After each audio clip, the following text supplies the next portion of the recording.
বাবুকে নিয়ে তো বলার কিছুই নাই, বললে শেষ হবে না, সারা রাত ফুরায় যাবে। বাবু আমার কলিজার বন্ধু।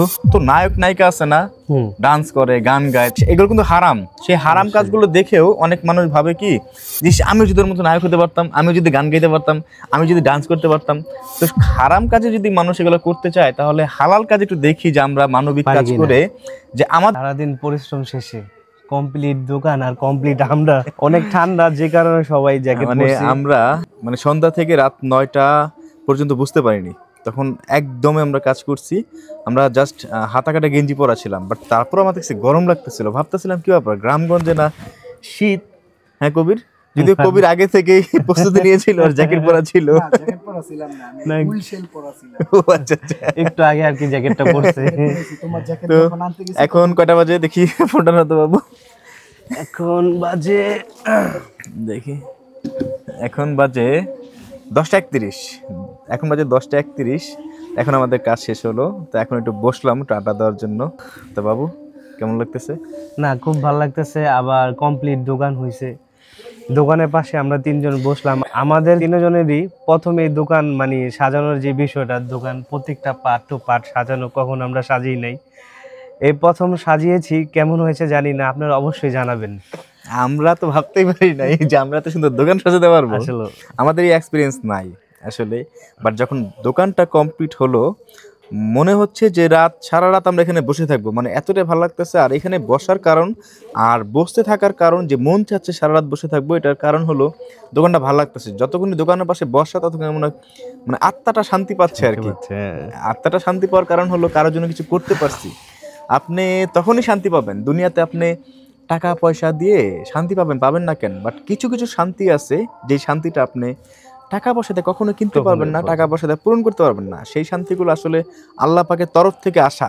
আর সেটা হলো আপনি কারো কল্যাণে যদি কিছু করতে পারেন, সে করার পরে যে শান্তি একটা আসবে, আপনার মনের মধ্যে শান্তি অনুভূত হবে, সেটা একদম আল্লাহ পাকের পক্ষ থেকে আসা। সেই শান্তিটা, সেটা দুনিয়ার কোথাও আপনি পাবেন না, কোনো টাকা পয়সাতে কিনতেও পাবেন না। আসলে ভাই, আমাদের মানবতা কাজ আসলে মানুষকে দেখানো ঠিক না। এখানে দুইটা ওয়ে আছে। দান একটা আছে, আপনি গোপনে করেন যেন আপনার ডান হাত থেকে বাম হাত না জানে। বাট আমরা যেটা করতেছি সেটা হলো সেই দান করতেছি না, আমরা করতেছি মানুষকে উৎসাহিত করতেছি, যেন আমাদের কাজগুলো দেখে মানুষের যেন ভালো লাগে। অনেক মানুষ দেখবেন কি, আর সাধারণত একটা যে বিষয় দেখো, যে কত নায়ক নায়িকা আছে না, ডান্স করে, গান গায়, তখন তাদের সামান্য যদি ওই ডান্স দেখে, এগুলো কিন্তু হারাম। সেই হারাম কাজগুলো দেখেও অনেক মানুষ ভাবে কি, যে আমি যদি ওর মতো নায়ক হতে পারতাম, আমি যদি গান গাইতে পারতাম, আমি যদি ডান্স করতে পারতাম। তো হারাম কাজে যদি মানুষ এগুলো করতে চায়, তাহলে হালাল কাজে একটু দেখি যে আমরা মানবিক কাজ করে, যে আমাদের মতো তখন অবশ্যই, যদিও হারাম কাজে মানুষ উদ্বুদ্ধ হয় বেশি, এটা শয়তানের ধোকায় পড়ে, হালাল কাজে খুব কম, বাট কম হলেও আসে, তো মানুষ তো চাইবে। তা আমাদের মানুষকে দেখানো যে কাজগুলো, সেটা হলো আকর্ষণ করা, মানুষকে উৎসাহিত করা, যেন আমাদের মতো মানুষ আরো হতে চায়, যে আমরাও চাই ভাইয়ের মতো হতে, আমরাও চাই এমন মানুষ হতে, অন্তত আশেপাশে যে অসহায় মানুষগুলো আছে তাদের পাশে যেন দাঁড়াতে পারে আমাদের কাজ দেখে উৎসাহিত হয়ে। মানবিক কাজ মানে কি? একজন আরেকজনের পাশে দাঁড়ানো। একজন আরেকজনের পাশে কেন দাঁড়াই? সেও মানুষ, আমিও মানুষ, এখান থেকে মানবিক কাজটা আসে। আমিও আল্লাহ পাকের সৃষ্টি মানুষ, সেও আল্লাহ পাকের সৃষ্টি মানুষ, তাকে আমি উপকার করতেছি আল্লাহ পাকের সন্তুষ্টি অর্জনের ক্ষেত্রে। আল্লাহ পাকের সন্তুষ্টি অর্জন করা বাদে আপনি যত যাই করেন না কেন, কোনো লাভ নাই। যত মানবিক কাজ করেন, যতদিন বেঁচে থাকো মানবিক কাজ করে যাবা, কখনো এইটা মনের মধ্যে সন্দেহ প্রকাশ করবে না যে আল্লাহ আমি তার জন্য এত বড় কিছু করতে পারছি, ও এটা করতে পারে নাই, আমি পারছি।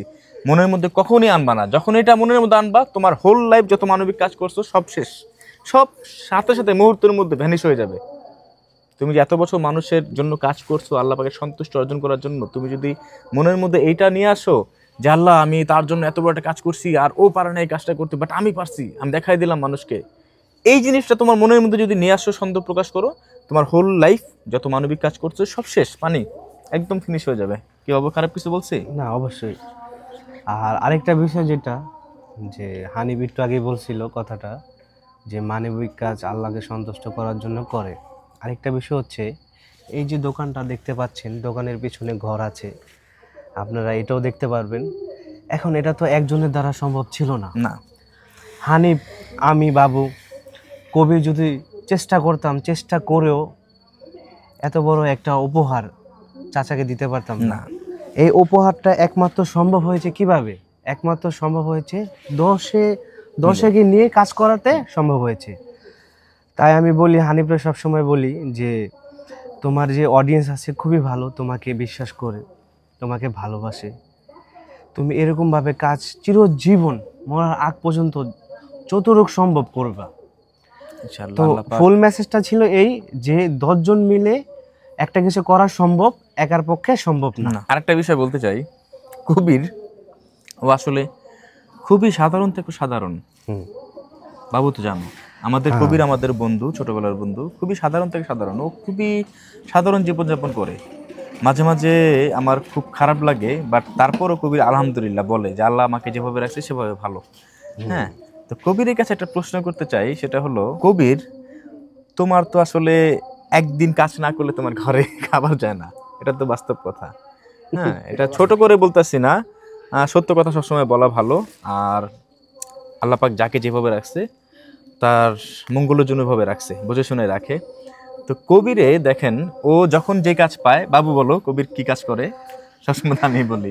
কবির হচ্ছে মূলত একজন ইলেকট্রিশিয়ান, এর পাশাপাশি ও যদি অন্য কাজও পায় সেটা করে, আর সেটা সরমবোধ ও করে না, সব ধরনের সকল ধরনের কাজই ও যদি করে থাকে। অটোর চালানোর সময় হয় অটো অটো চালাবে, অটো চালায়। ইলেকট্রিক কাজের সময় হলে ইলেকট্রিক কাজ করে, এরকম একদম কাজ করে। তারপরেও তুমি এই যে 1-2 দিন কাজ যে মিস দাও, হ্যাঁ, বা কাজে থাকো না, তোমার তো অনেক ক্ষতি হয় আমি জানি, তারপরেও তুমি কেন আমাদের সাথে থাকো, কারণটা কি?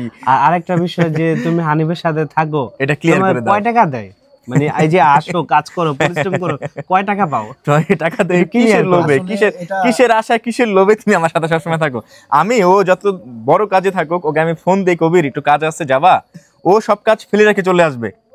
সব কাজ মানে আমার ফোন আসলে হয়েছে, আর আমার পার্সোনাল কাজ হোক আর যে কাজই হোক, ও সাথে সাথে দৌড়ে আসবে। তো তোমাকে আমি কি টাকা পয়সা দেই যে তুমি ভাই চলে আসো? কারণটা কি বলো তো বন্ধু একটু। আসলে মানবিক কাজ করতে আমার ভালো লাগে। আমার ছোটতে ইচ্ছে যে মানুষের পাশে দাঁড়াবো। এখন টাকা পয়সা দিয়া পারি না, তো তোমার সাহায্যে আমি মানুষের পাশে দাঁড়াই। অনেক মানুষ টাকা পয়সা দিয়া মানবতার কাজ করে, তো আমি টাকা পয়সা দিয়া পারি না, আমি যেটুক পারি আমার শ্রম দিয়ে আমি করি। আলহামদুলিল্লাহ, আল্লাহ পাকের কাছে লাখো শুকরিয়া যে আমি হানিফের মতন একটা বন্ধু পাইছি। এই বন্ধুর উছিলে আমি মানবতার কাজ করতে পারি। আলহামদুলিল্লাহ। আলহামদুলিল্লাহ আলহামদুলিল্লাহ। মানে ওর কথা হলো যে আমি টাকা পয়সা দিয়ে হেল্প করতে পারবো না মানুষকে, কিন্তু মানুষ মানবিক কাজে তো আমি আমার নিজে একটু শ্রম দিতে পারবো। আর কবির সেটাই করে।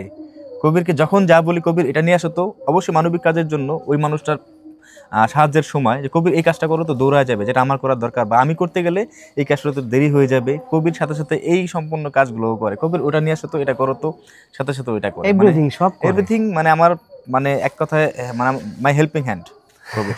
হ্যাঁ, My আমার helping hand. সত্যি আমার হেল্পিং হ্যান্ড কবির। যখন যা লাগে ও সবসময় দেখাশোনা করে, এই জন্য কবিরের নিকট আমি কৃতজ্ঞ। আর সবাই আমাদের জন্য দোয়া করবেন। আর বাবুকে নিয়ে তো বলার কিছুই নাই, বললে শেষ হবে না, সারা রাত ফুরায় যাবে। বাবু আমার কলিজার বন্ধু। আর ভালো থাকবেন সবাই। আসসালামু আলাইকুম সবাইকে। আসসালামু আলাইকুম সবাইকে।